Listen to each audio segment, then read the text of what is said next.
요한계시록 12장에 있는 말씀에 여러분 성경 제목은 여자와 용 이렇게 돼 있을 텐데 교회와 큰 붉은 용이다 이렇게 제가 제목을 붙였습니다. 거기 보면 하늘에 큰 이적이 보이니 해를 옷 입은 한 여자가 있다 그랬는데 여기 여자는 교회를 말합니다. 교회가 해를 입었다라고 하는 말은 하나님께서 주시는 큰 영광을 입었다 그 말인데, 지금 사도 요한이 계속해서 주님을 통해서 계시를 받고 있는 것이 요한계시록 아닙니까? 그 발 아래에는 달이 있고 머리에는 12별의 관을 썼다 그랬는데, 해를 옷 입은 여자가 발 아래에 달이 있고 그 다음에 12별의 관을 썼다는 말은 교회가 완전한 승리를 한다라고 하는 말씀을 주신 것입니다. 근데 2절에 있는 말씀을 제가 강조하려고 그러는데, 이 여자는 교회죠. 아이를 베어, 아이는 예수님을 말합니다. 해산하게 되매 아파서 애를 쓰며 부르짖더라. 이게 무슨 말입니까? 쉽게 말하면 구약교회가 예수님을 해산하려고 하니까 아파서 애를 쓰며 부르짖더라. 그만큼 예수님이 이 땅에 오시는데 엄청난 고난이 있었고, 또 예수님이 오신 이후에 신약교회가 시작되지 않습니까? 역시 고난이 예견되는 말씀을 2절을 통해서 주신 말씀이에요. 그러니까 창세기 3장 15절에 아담이 범죄한 이후에 예수님 오신다 약속했죠. 예수님이 오시는 기간까지의 교회가 구약교회 아닙니까? 예수님이 오시려고 할 때마다 큰 붉은 용이 도전하는 거예요. 거듭 말씀드렸지만 아벨을 통해서 예수님이 와야 되는데 가인이 아벨을 죽여버리고, 그렇죠? 또 아달랴 시대 때 보면 유다의 왕들을 통해서 예수님이 와야 되는데 아달랴가 유다의 왕들을 다 죽여버리려고 하고 예수님 못 오게 하는 거죠. 또 에스더 시대 때 보면 유대인들을 다 떼죽음을 시켜서 역시 예수님 못 오게 하려고. 그렇다면 구약교회는 반드시 예수님이 이 땅에 오기까지 사명을 감당해야 되는데 큰 붉은 용이 자꾸 구약교회가 예수님 못 오게 달라드는 거예요. 그렇지만 이게 이제 교회가 당하는 고난이죠. 그렇지만 예수님 해산했습니까? 안 했습니까? 했습니다. 오셨죠? 그러니까 신약교회가 시작이 되겠죠. 3절을 보세요. 하늘에 또 다른 이적이 보이니 보라, 한 큰 붉은 용이 있어. 계시록의 5대 원수 가운데 가장 첫 번째 큰 원수가 큰 붉은 용이라고 그랬어요. 머리가 7이고 뿔이 10이라. 그 여러 머리에 7 왕관이 있다 그랬는데요. 우리 계시록 5장 6절을 한 번 더 보세요. 계시록 5장 6절에 보니까 마지막에 보니까 예수님에게는 어린 양은 7뿔과 7눈이 있다 그랬어요. 예수님이 7뿔과 7눈이 있다. 7은 완전수 아닙니까? 근데 큰 붉은 용은 머리가 7이고 뿔이 10입니다. 다시 말하면 예수님과 비슷한 모습을 띠고 나타나야 사람들이 속아줄 거 아닙니까? 큰 붉은 용이 예수님과 비슷한 변장, 위장을 하고 나타났다. 여러분, 계시록 12장 3절에 큰 붉은 용, 이것이 계시록의 최대 원수입니다. 4절에 보니까 그 꼬리가 하늘의 별 3분의 1을 끌어다가 땅에 던지더라. 용이 해산하려는 여자 앞에서 그가 해산하면 그 아이를 삼키고자 했다. 용이 여러분 해산하는 여자 뭡니까? 교회가 예수님을 출산하려고 할 때 그 예수님을 삼키려고 했다. 예수님 이 땅에 오시려고 할 때 헤로드 임금이 2살 이하의 남자는 다 죽여버리라 그랬죠. 구약교회가 예수님을 이 땅에 보내려고 할 때 여러분 이 마귀가 총동원해서 달라들지 않습니까? 그런데 구약교회가 여자가 아들을 낳으니까 여자가 결국은 큰 붉은 용이 그렇게 방해하고 달라드는데도 예수님을 이 땅에 보냈다는 것은 용이 승리했다는 말입니까? 예수님이 승리했다는 말입니까? 예수님이 승리했다는 말입니다. 왜 그러냐면 이는 장차 철장으로 만국을 다스릴 남자라. 그 아이를 하나님 앞과 그 보좌 앞으로 올려가더라. 여러분에게 여쭙겠습니다. 12장 4절에 보면 여러분, 용이 삼키려고 했던 아이. 5절에 보면 철장으로 만국을 다스릴 남자, 하나님 보좌 앞으로 부활해서 승천해서 하나님 보좌 앞으로 간 사람 누굽니까? 예수님이죠. 그렇다면 구약교회가 이 땅에 예수님을 보내려고 할 때 큰 붉은 용이 엄청나게 달라들었으나 결국 하나님의 계획대로 예수님은 오시고 사시고 원래의 자리로 진리를 완성하고 복귀하셨다라고 하는 말이죠. 6절 보세요. 그 여자가 광야로 도망했다. 여자는 교회라고 그랬어요. 이제 구약교회가 아니고 신약교회를 얘기하는 거예요. 예수님은 하늘로 복귀하셨고 남아있는 신약교회가 광야로 도망갔습니다. 거기서 1260일 동안 그를 양육하기 위하여 하나님께서 예비하신 곳이 있더라. 그러면 언제까지 교회가 양육을 받습니까? 예수님 재림할 때까지. 예수님 재림하실 때까지 교회가 양육받는 기간을 1260일, 한때와 두때와 반때, 사흘 반, 3년 반, 42달 이렇게 표현했다고 그랬죠. 42달을 풀으면 1260일이에요. 한때와 두때와 반때, 한때가 1년이니까 더하면 3년 반입니다. 그걸 줄여서 사흘 반이라고 표현을 했거든요. 왜냐하면 요한계시록은 상징적인 표현이 많으니까. 그러면 이런 날짜가 나올 때 1260일이 뭐냐? 예수님 초림하실 때부터 예수님 재림하실 때까지의 기간입니다. 그러면 지금 1260일 안에 들어가 있는 기간이죠. 그럼 지금 이 기간 동안에 신약교회가 누구의 보호를 받고 있습니까? 하나님의 보호를 받고 있다는 뜻입니다. 그래서 여러분 6절에 보니까 교회가 광야로 도망함에 1260일 동안 하나님께서 예비하신 그곳에서 보호를 받고 있다. 그 말입니다. 자, 1차 큰 붉은 용과 구약교회가 전쟁을 했는데 누가 이겼습니까? 구약교회가 이겼습니다. 신약교회도 전쟁을 했는데 예수님 승천하시고 신약교회가 고난을 받고 있지만 절대 패배하지 않거든요. 예수님 재림하시면 신약교회가 승리한다는 사실이 확실하게 드러날 것입니다. 7절 볼까요? 이제는 2차 전쟁입니다. 큰 붉은 용과 1차 전쟁에서 교회와 예수님이 승리했어요. 2차 전쟁은 하늘입니다. 장소가 이제 땅이 아니고 하늘로 옮겨가요. 하늘에 전쟁이 있으니 미가엘과 그의 사자들이 누구와 싸워요? 용과 더불어 싸웁니다. 미가엘과 사자는 여러분 하나님이 사용하시는 선한 천사들 아닙니까? 영물들의 전쟁이 시작돼요. 용과 그의 사자들도 싸우나 이기지 못하여 누가 이깁니까? 미가엘과 그의 사자들이 용과 함께하는 사자들을 이겨버리니까 다시 하늘에서 그들이 있을 곳을 얻지 못한지라. 그러니까 영적으로 큰 붉은 용이 이제는 영물들에게도 전쟁에서 지니까 하늘에서 쫓겨나야 돼요. 영물들에게. 그래서 9절 보세요. 큰 용이 내쫓기니 옛뱀 곧 마귀라고도 하고 사탄이라고도 하며 온 천하를 꿰는 자라. 그가 땅으로 내쫓기니 그의 사자들도 그와 함께 내쫓기니라 그랬습니다. 여기 보면 큰 용이 내쫓겼다. 그 용이 옛뱀, 마귀, 사탄, 온 천하를 깨는 자. 창세기 3장에 나타나는 아담과 하와를 꼬인 존재라고 하는 것을 알 수가 있죠. 속성이 똑같습니다. 그런데 그의 사자들도 다 용과 함께 쫓겨났습니다. 여러분 영물과의 전쟁에서 미카엘과 그 사자가 이겼다는 말이죠. 큰 붉은 용이 졌다는 말이죠. 10절 보세요. 내가 또 들으니 하늘에 큰 음성이 있어 이르되 그랬습니다. 여러분 여기 하늘에 큰 음성은 6장 9절을 보세요. 6장 9절에 보니까 다섯째 인을 떼실 때 내가 보니 하나님의 말씀과 그들이 가진 증거로 말미암아 죽임을 당한 영혼들이 제단 아래 있다. 천국의 제단 아래 누가 있습니까? 순교자의 영혼들이 있다는 거예요. 이런 말씀들을 볼 때요, 지상에서 순교하고 주님 앞에 간 사람들 정말 천국에서 대우받고 있는 걸 알 수 있어요. 그 시복식에 참여하는 백사인 이거하고는 거리가 멀어요. 그 사람들은 천국 가봐야 합니다, 여러분. 예. 천국 갈 영혼들은 지상에서 시복식이나 받고 하는 그런 우대를 받지 않아요.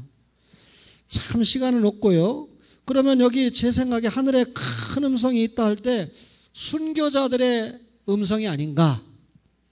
이제 우리 하나님의 구원과 능력과 나라와 또 그의 그리스도의 권세가 나타났으니 우리 형제들을 참소하던 자, 곧 우리 하나님 앞에서 밤낮 참소하던 자가 쫓겨났고, 큰 붉은 용이 천상에는 자리 잡을 곳이 있어요, 없어요? 없다는 뜻입니다.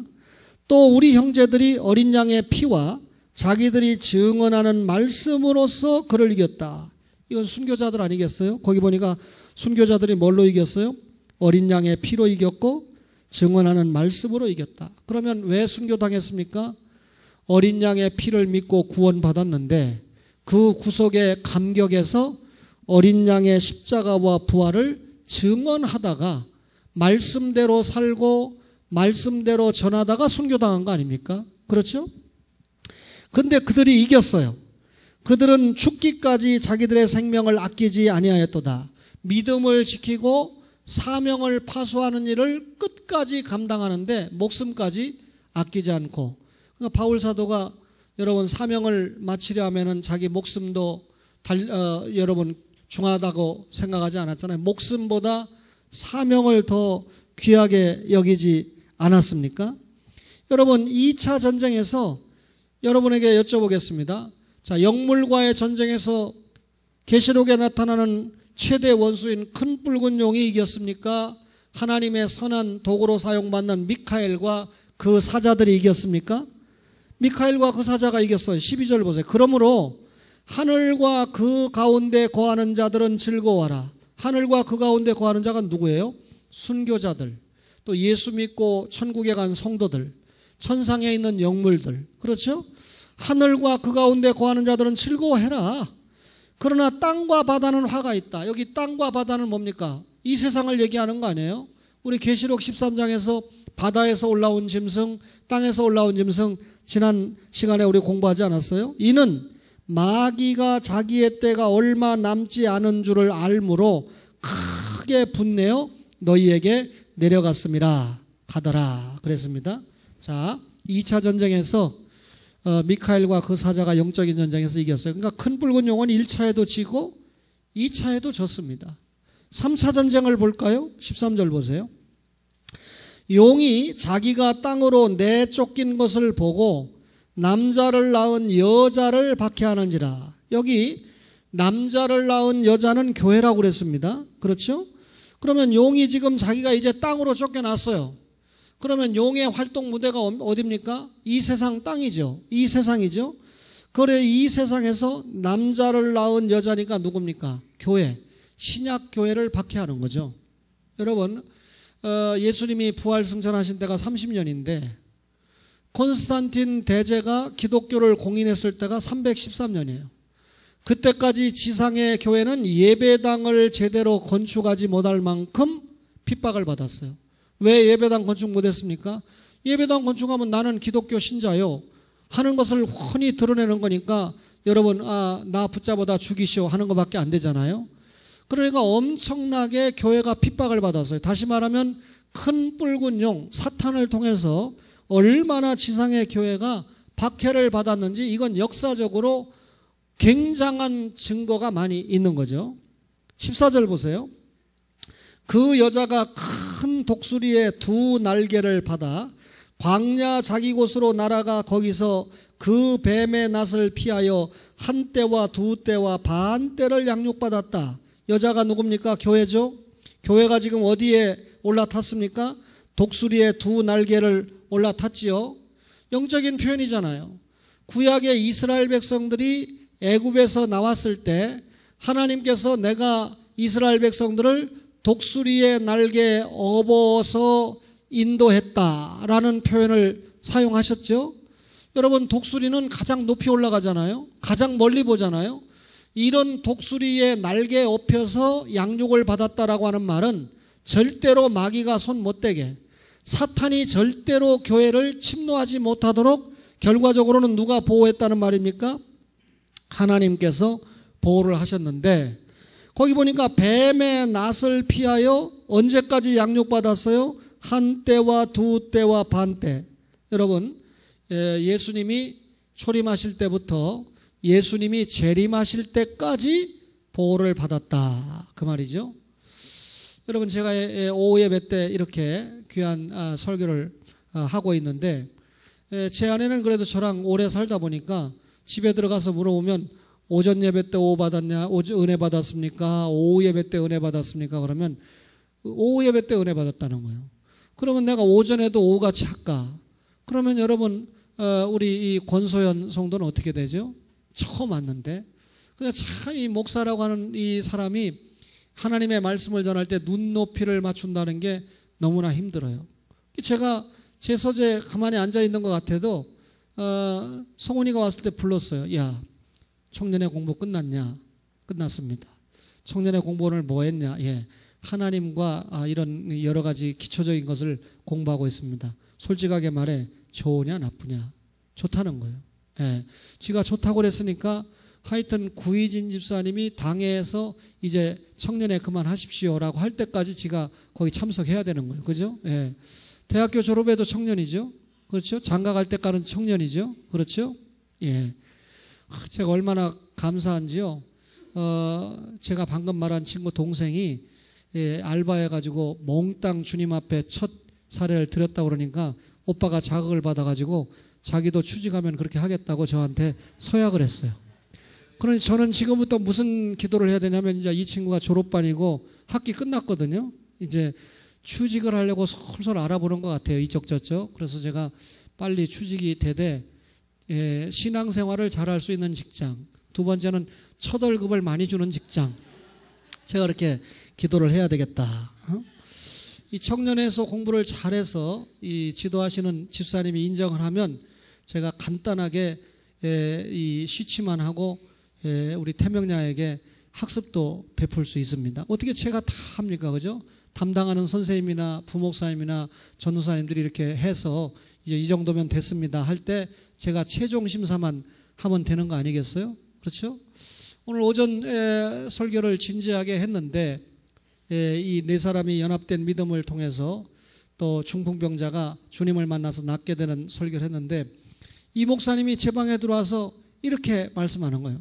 목사님, 제가 옛날에 있었던 교파에서 같으면 오늘 본문에 목사님 설교를 하면 사랑하는 성도 여러분, 여러분의 아픈 부분에 손을 댈지어다. 손을 대시면 목사가 기도하겠습니다. 하나님 아버지, 사랑하는 성도들의 아픈 부분에 지금 손을 댔습니다. 낫게 하여 주시옵소서. 나사렛 예수 그리스도 이름으로 낫게 하여 주시옵소서 하고 마칠 텐데 목사님은 어떻게든지 이 성경 속에 담긴 진리의 보배를 캐서 알려주려고 하는데 때로 좀 못 알아듣는 성도도 있겠지만 처음 나오신 분들은 그러나 오후 예배 나오는 이분들이 못 알아듣는다면 이거 참 곤란하지 않아요? 제가 여러분 성도를 많이 모인 목회를 못한 대신 작게 모인 여러분들이 웬만한 성도들이 따라올 수 없는 영성, 지성을 여러분들이 좀 가지고 있어야 되지 않습니까? 할렐루야.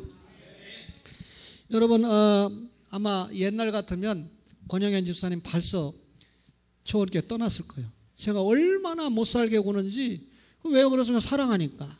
어제도 권 집사님 불러가지고 제가 영적으로 뭐라고 했어요. 왜 당신이 말이야 필리핀에서 그렇게 해가지고 나로 하여금 그렇게 힘들게 했느냐. 무슨 말이냐면 제가 필리핀에 처음 갔을 때 불과 한 달 만에 거기에 있는 청년 하나는 반드시 그 교회를 못 나오게 해야 된다. 제가 이제 7위의 내용을 야는 이 교회 못 나오게 해야 된다. 그런 생각을 했어요.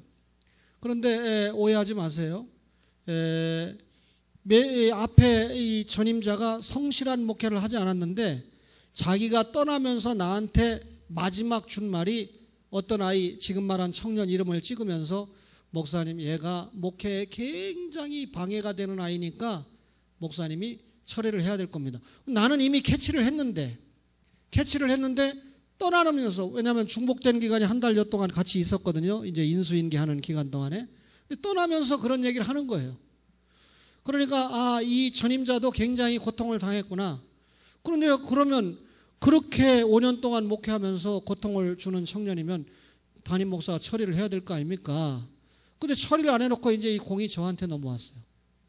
한 달 만에 제가 보니까 이거 처리를 해야 된다. 이 교회가 살려면 저 청년은 반드시 처리를 해야 된다. 제가 생각을 하고 처리를 하려고 들어가는데 딴 사람이 반대하는 거는 제가 눈도 깜짝 안 합니다. 벌써 이 청년이 이간질의 은사가 너무 강해가지고요. 목사가 무슨 설교한다든지 뭐 하면 딱 자기하고 친한 몇몇 집사님에게 이간질을 붙이는데 100% 그 집사들이 믿게끔 이간질을 하게 돼 있어요.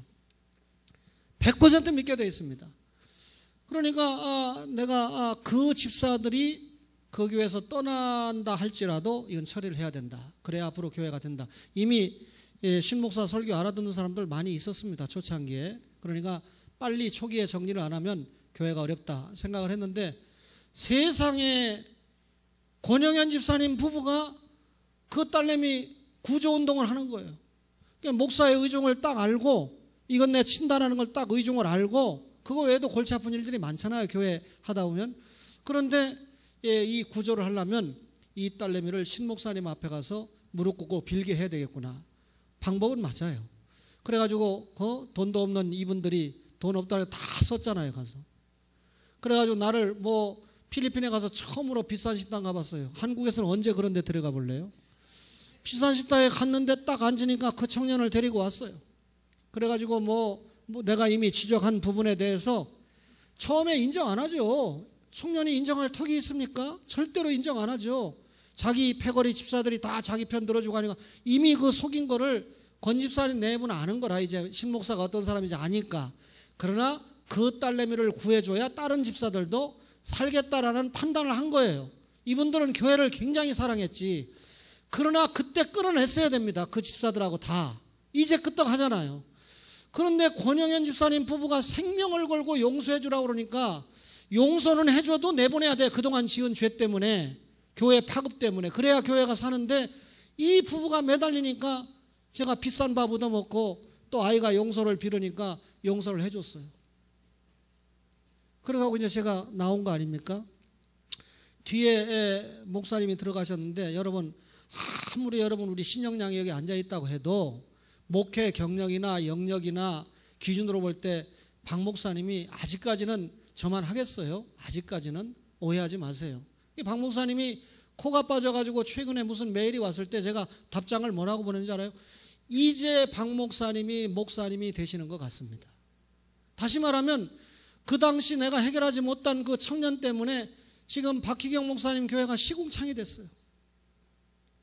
그러나 여러분 잠시 물질적으로 어렵고 좀 여러 가지 어려운 면이 있겠죠. 근데 그런 사연을 목사님이 쭉 적어서 보낼 때 이미 저는 알고 있는 거죠. 그래서 박 목사님이 마지막 말이 이제 그때 나가야 될 사람들이 이제 나갔으니까 정리가 됐으니까 하나님께서 나를 훈련시킨 걸로 알고 새롭게 시작해서 주님 앞에 좀 영광을 돌리겠습니다. 그 사이에 없으니까 지난번에 우리 교회 와서 이렇게 저렇게 해드린 헌금을 박희경 목사님이 10만 페소 250만 원을 헌금을 해서 일단 여러 가지 이 선교나 등등 펑크 안 나도록 막아낸 거예요. 그러면서 이제 박 목사님도 기도를 하겠지만 저도 기도를 하는 가운데 우리 교회도 그 교회 지원액을 늘리고 또 박 목사님 동역자들은 다 제 제자 아닙니까? 금년부터 부산에 안 갔지 작년까지 내 부산 가서 다 강의를 했잖아요. 근데 박 목사님이 10월 달에 나오셔가지고 마산의 한 교회에서 노예를 할 때 그 노예에서 파송 예배를 해줍니다. 그러니까 노예 파송 선교사로 파송을 해줘요. 그러면 그 노예 파송할 교회가 이제 정해질 겁니다. 그러나 좀 장성한 교회가 없기 때문에 파송을 한다는 말은 생활을 책임져 줘야 되는데 그렇게 못 하더라도 여러 교회가 십시일반해서 앞으로 동참할 수 있도록 그렇게 기도를 하자. 그래서 우리 교회에서 파송 예배를 해줄 수 있지만 우리 교회에서 파송 예배를 해줘버리면 그 교단 목사들이 파송에 협력 안 합니다. 아무리 나를 좋아하고 자기 선생이라고 해도 교단은 다르거든요. 그래서 박 목사님에게 우리 교회에서는 파송 안 해도 파송을 하든지 말든지 우리가 지원해야 될 건 다 할 교회니까 걱정하지 말고 파송은 그 교단과 교회에서 받도록 하자. 그렇게 해서 지금 기도를 하고 있어요.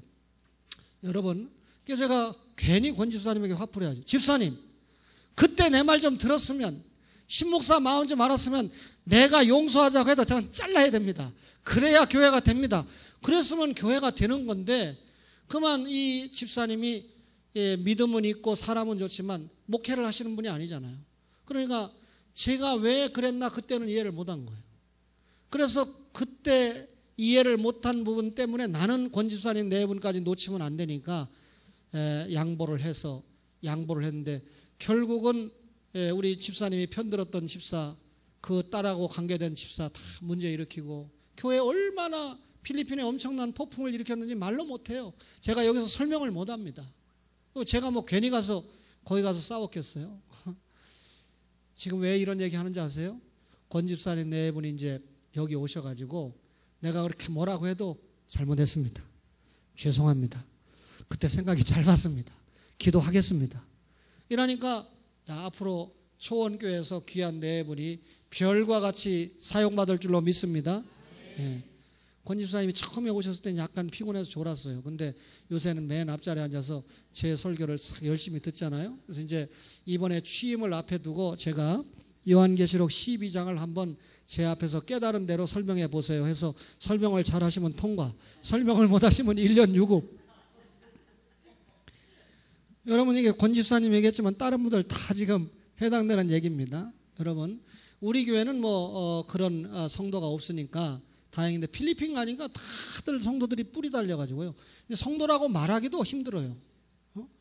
200명이 넘게 모이는 교회가 현재 우리 교회 헌금의 10분의 1도 안 나오는 교회였으니까 뭐 더 이상 얘기할 필요 없잖아요. 그러나 늘 보면 스타벅스에 가 있고, 여러분 제가요 지금까지 5, 6년을 살면서 스타벅스에 3번 이상 갔으면 내가 스타벅스 가요.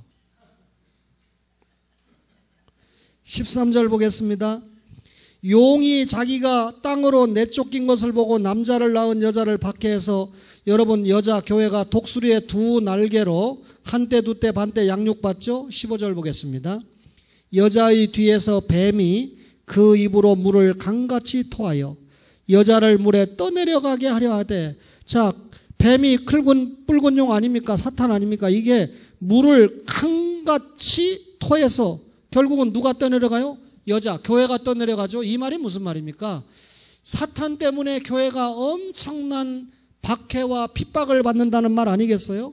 아까 말씀드렸듯이 당장 이 짧은 역사, 사도 요한이 계시를 받을 때가 대략 95년인데 이 당시 도미시안 황제한테 핍박을 받으면서 반모섬에 유배간 거 아닙니까?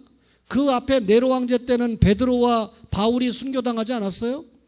여러분, 계속해서 이 박해와 순교 중에 313년에 콘스탄틴이 기독교를 공인하기까지 교회가 얼마나 큰 핍박을 받았습니까?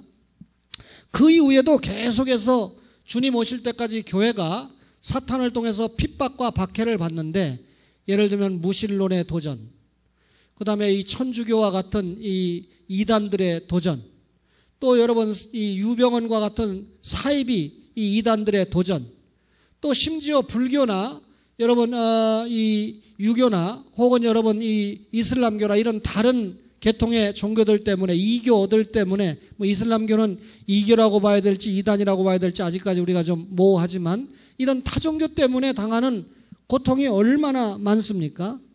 16절 보세요.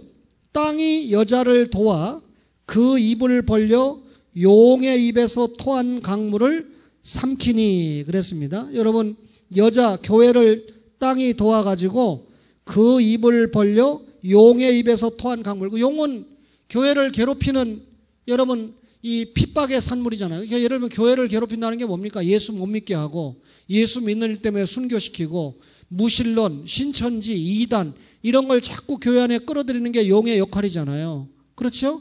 그런 것을 지금 땅이 여자를 도왔다, 땅이 교회를 도왔다. 무슨 말입니까? 아까 말한 대로 콘스탄틴이 기독교를 공인하고 데오도시우스 황제가 기독교를 국교로 만들었다. 땅이 교회를 도운 거 아닙니까? 여러분, 이 콘스탄틴이나 이 데오도시우스 황제 같은 이런 이 군주들이 결국은 기독교를 공인하고 그 다음에 국교로 인정함으로 말미암아 일단 교회가 핍박을 받는 데서는 벗어났습니다. 근데 기가 막힌 말씀을 보세요. 교회가 이제는 핍박을 받다가 보호를 받습니다. 누가 보호를 해줍니까? 나라가 보호를 해줘요. 콘스탄틴이나 데오도시는 로마의 황제들 아닙니까? 로마라고 하는 나라가 아예 기독교 자체, 교회 자체를 보호해 줍니다. 과거에는 로마라고 하는 나라가 황제 숭배 안 한다고 기독교회를 엄청나게 핍박하고 성도들을 순교시켰거든요. 근데 거꾸로 이제는 나라가 교회를 보호해 주는 거예요. 그러면 교회가 사명을 더 감당해야 되는데 나라가 교회를 보호해 주니까 교회가 엄청나게 타락하기 시작해서 천주교와 같은 모습이 나오는 거예요. 17절 보세요. 용이 여자에게 분노하여 돌아가서 그 여자의 남은 자손, 용은 여자는 교회 아닙니까? 교회에게 분노를 해서 돌아가서, 왜냐하면 땅이 여자를 도와가지고 이제 용이 더 이상 교회를 핍박 못 하잖아요. 그러니까 분노를 해서는 이제는 누구? 그 여자의 남은 자손. 여자의 남은 자손이 뭐예요? 여러분, 성도 개개인을 얘기하는 거 아닙니까? 여자의 남은 자손 누굽니까? 하나님의 계명을 지키며 예수의 증거를 가진 자. 여기 하나님의 계명을 지켰다, 또 예수의 증거를 가졌다라고 하는 말은 박병식 목사님은 설명할 때 하나님의 계명을 지켰다라는 것은 율법을 지킨 거고 예수의 증거를 가진 것은 믿음을 가졌다, 이렇게 해석을 했습니다. 어쨌든 신앙과 행위가 일치된 구원받은 성도, 이 말이죠. 그러면 그 여자의 남은 자손 성도, 신앙과 행위가 일치된 성도들과 싸우려고 바다무레오에 서 있더라. 누가요? 큰 붉은 용이.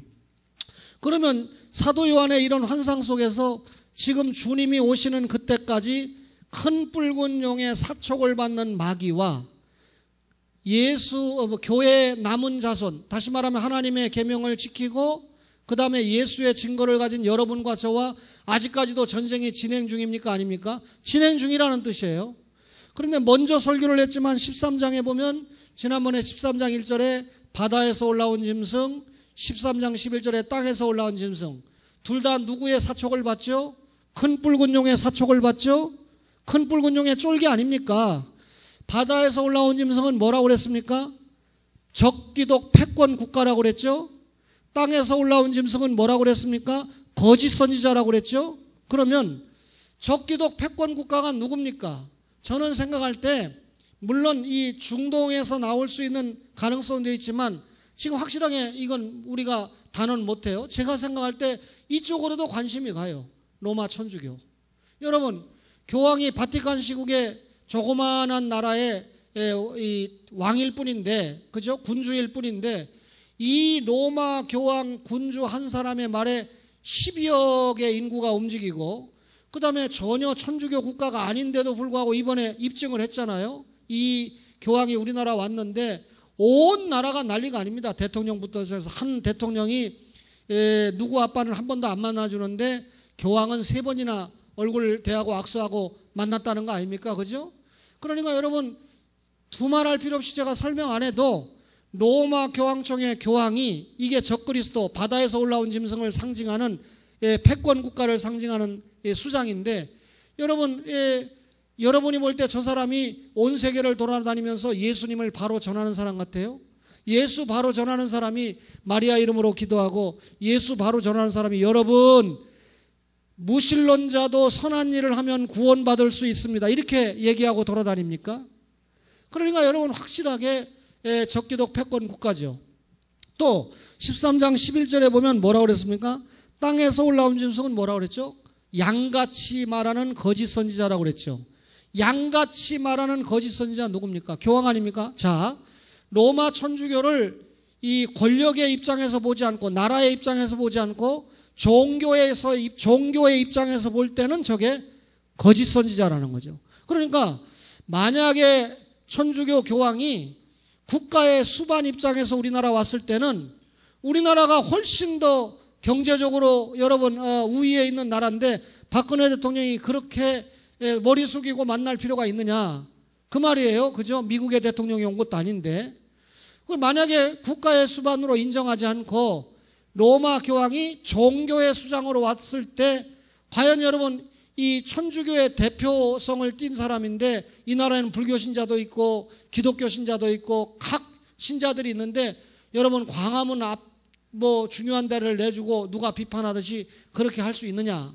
여러분, 정치적으로 봐도 종교적으로 봐도 맞지 않는 처신을 대한민국이 했다. 그 말 아닙니까? 그럼 뒤집어 놓고 말하면 정치적으로 볼 때, 종교적으로 볼 때 로마 천주교가 바다에서 올라온 짐승이고 땅에서 올라온 짐승이다. 앞으로 또 보겠지만 여러분 계시록 18장 여러분 18장을 한번 보세요. 18장 3절을 한번 보세요. 18장 3절에 보니까 여러분 그 음행의 진노의 포도주로 말미암아 만국이 무너졌으며 또 땅의 왕들이 그와 더불어 음행하였으며 땅의 상인들도 그 사치의 세력으로 치부하였도다. 여기 보면 땅의 왕들이 여기 그는 큰성 바벨론을 얘기하거든요. 큰성 바벨론은 로마 천주교를 지금 상징한다는 뜻이에요. 제 말은. 그러니까 땅의 왕들이 그와 더불어 음행했다. 여러분이 쉽게 이해하게 하려면 박근혜 대통령이 로마 교황과 더불어 음행했다. 이런 뜻입니다. 다시 말하면 적그리스도의 수반격인 로마 교황이 왔는데 각 나라의 땅의 임금들이 그 로마 교황을 우대하고 선대하고 직간접적으로 천주교를 포교하는데 앞장을 섰는데 이 천주교라고 하는 종교가 어떤 종교냐? 큰 성 바벨론에서 설명을 했던 것처럼요. 여러분 17장 2절을 보세요. 계시록 17장 2절을 보세요. 땅의 임금들도 그와 더불어 음행하였고 땅에 사는 자들도 그 음행의 포도주에 취했다. 땅의 권력자들이 로마 교황과 함께 음행했다. 여러분 완전히 말씀 버리고 천주교에 녹아난 거 아닙니까? 4절 보세요. 그 여자는 자줏빛과 붉은빛 옷을 입고 금과 보석과 진주로 꾸미고 손에 금잔을 가졌는데 가증한 물건과 그의 음행의 더러운 것들이 가득하더라. 로마 천주교 교황이 가지고 있는 모든 이 장식용 의복이라든지 왕관이라든지 지팡이라든지 반지라든지 등등 이게 4절에 함축되어 있는 말씀이에요. 다시 읽겠습니다. 그 여자는 음녀는 자줏빛과 붉은빛 옷을 입고 금과 보석과 진주로 꾸미고 손에 금잔을 가졌는데 가증한 물건과 그의 음행의 더러운 것들이 가득하더라 그랬습니다. 1517년에 종교개혁이 일어났잖아요. 1517년에 온 유럽이 기독교로 대거 이동을 하니까 천주교가 더 이상 유럽에서 확산을 시킬 수가 없으니까 그때서 그 제수잇 선교회에서 아시아에 눈을 돌리기 시작해서 그때는 배가 왔다 갔다 할 때니까 먼저 어디를 인도하게 됩니까? 일본에 가서 천주교가 포교를 하게 돼요. 근데 일본의 토요토미 히데요시나 우리나라에 차려왔던 유니시 장군이나 고니시나 이것들이 전부 천주교 골신자입니다. 그러니까 일본을 그 당시에 움직였던, 그러니까 일본이 그 당시에 국내가 굉장히 혼란하니까 시선을 외국으로 돌리기 위해서 전쟁을 일으키면은 일반 정치적인 측면에서 하는 얘기고, 천주교가요, 이 일본에는 쉽게 들어갔는데 조선에다가 천주교를 집어넣으려고 그러니까 그때는 여러분 대원군 때보다 더 양반상놈할 때고 여러분 이 서양 종교가 들어오는 것을 용납하지 않거든요. 그러니까 이 조선에다가 이 천주교를 집어넣기 위해서 일본을 앞세워서 쳐들어온 거예요. 쉽게 말하면. 그러니까 일본이 임진왜란 일으킨 게 여러 가지 뜻이 있지만 그 당시에 세스페데스라고 하는 이 종군 신보가 이 우리말로 말하면 군목 형태로 따라왔다라고 하는 것은 일본을 통해서 임진왜란을 통해서 직간접적으로 천주교를 우리나라에 심으려고 하는 그런 의도가 제수잇 교단에 다분히 있었다라고 하는 게 학자들의 공감입니다. 어쨌든 이렇게 연구를 해봐도 일본 사람들은 못됐고 저렇게 연구해봐도 일본 사람들은 못됐고 그렇게 연구를 해봐도 일본 사람들은 못됐습니다. 여러분 어쨌든 여러분 이 천주교가 굉장히 경계를 해야 될 종교고, 제가 내일부터 이제 외국어대학교 모레부터 개강을 하지만 또 뭐가 굉장히 우리가 경계를 해야 될 종교냐, 우리 내부의 이단은 말할 것도 없고요. 이슬람교. 근데 의식 있는 목사님들이 저한테 이렇게 농담을 했어요. 뭐 신 목사님 같이 훌륭한 분이 계시는 연수구 송도구에 연수구 송도에 뭐 이슬람 대학이 들어온다 하고 각종 뭐 중 목사 신부들이 다 모여가지고 거기서 뭐 했다면서요. 얼마 전에. 여러분들은 그런 정보가 없습니까? 이상철 목사님 몰라요? 이 종교 연합적으로 무슨 이 이슬람 대학 들어오고 등등 하는데 무슨 연합 행사를 했는데 신 목사님이 계신 곳에서도 그런 연합 행사를 합니까 하고 저를 꽈더라고요. 제가 이번 주 토요일 날 황우여 장로 사무실에 제가 말씀을 전하고 우리 유동진 장로님이 기도를 하시게 됐어요. 그죠?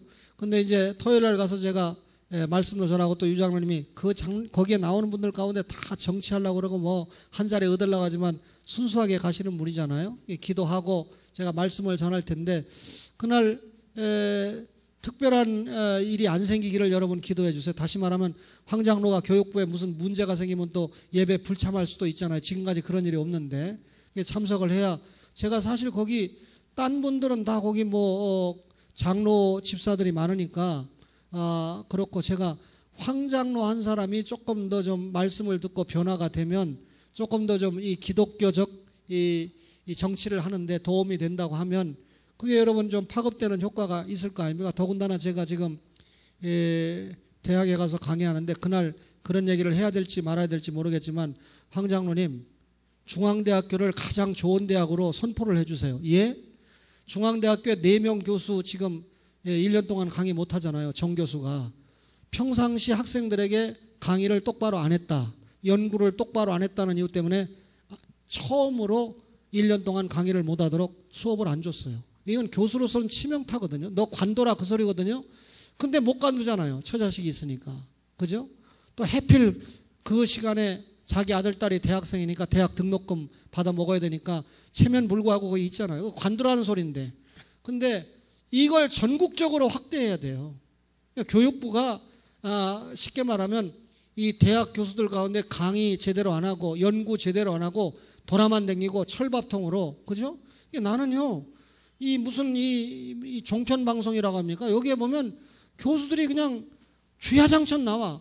이 방송에 나왔다가 조금 있으면 저 방송에 나오고 돌아다니면서, 물론 방학이라고 그랬죠. 방학이라고 지들이 거기 왜 나옵니까? 등신 같은 교수들. 방학 때 연구해야 될 거 아니에요. 지들은 정교수니까. 근데 아침부터 월화수목금 계속해서 내가 이름을 대면 알지만 거기 나와가지고 이 방송 나와서 떠들다가 저 방송 나와서 떠들다가 보면 똑똑하지도 않아. 딴 사람이 한 것도 조금 머리가 좋으니까 거기다 조금 여기에서 떠들고, 나도 거기 나가면 지들보다 더 잘하겠다. 제가 이 런닝머신 타면서 그거 보니까 그래요. 교수들이 거기 나와서 자꾸 왜 짓거립니까? 지들 정도 이상으로 여러분 연구해야죠. 오해하지 마세요. 천주교에 대해서 여러분과 저가 기도 많이 해야 되고요. 또 이슬람교에 대해서 기도 많이 해야 되는데 제가 2가지 목적이 있습니다. 외대에 가서 우선 이 아이들 전도해야 되죠. 우선 안 믿는 아이들이 많으니까. 그 다음에 의식이 있는 아이들이니까 일단 수업을 듣는 아이들에게 역사적으로 역사를 바로 가르치면 천주교가 자꾸 지난날의 역사를 교황이 나와가지고 지난날에 좀 이런 거 좀 유감입니다. 잘못했습니다. 내 탓입니다. 이걸로 끝내려고 그러잖아요. 얼마나 많은 사람을 죽이고 종교재판을 통해서 얼마나 못된 짓을 해왔는지를 역사적으로 바로 가르쳐주고, 또 이슬람이 못된 짓 하는 건 지금 지들끼리도 죽이고 살리고 하잖아요. 여러분 봤습니까? 여러분 이 나라가 이 황장관이 정신 바짝 차려가지고 이 나라가 이 이슬람이 자꾸 이 진출하는 걸 교육적으로 막아내지 못하면 얘네들이, 한국은 이슬람이 들어올 틈이 없는 나라잖아요. 그러니까 학교를 세운다든지 학교의 교수들을 매수하는 거예요. 그래가지고 여러분 서울대학교 꼭대기에도 이슬람 아이들이 하루 5번 기도할 수 있는 공간을 만들어주는 힘 있는 교수가 뇌물 받아먹고 조사하면 다 나오는데, 여러분 이게 자꾸 확산이 되다 보면 한국 교회나 한국 교회가 어지러워질 수밖에 없잖아요. 이럴 때 여러분 교회가 정신을 못 차리고 자꾸 치부하고 타락의 길로 가면 되겠어요? 결론을 내리겠습니다. 1차 전쟁에서 예수님과 교회가 승리했습니다. 2차 전쟁에서 미카엘과 그의 사자들이 용과 전쟁에서 승리했습니다. 3차 전쟁에서 여러분, 1차는 예수님이 승리한 거고 3차 전쟁에서 누가 승리를 합니까? 교회와 성도가 승리를 한다는 얘기예요. 그렇다면 세상에서 환난을 당하나 담대하라. 내가 세상을 이겼다. 주님께서 계시록 17장 10절 읽고 마치겠습니다. 14절 읽고 마치겠습니다. 17장 14절. 그들이 어린 양과 더불어 싸우려니와 어린 양은 만주의 주시요 만왕의 왕이심으로 그들을 이기실 터이요 또 그와 함께 있는 자들 곧 부르심을 받고 택하심을 받은 진실한 자들도 이기리로다 그랬습니다. 거기 보니까 예수님이 이겼고 그와 함께하는 부르심 받고 택하심 받은 진실한 성도도 이긴다. 여러분과 저가 반드시 영적인 전투에서 승리한다라고 하는 사실을 믿고 우리 말씀 속에서 기도 속에서 승리하는 여러분과 저가 되기를 바랍니다.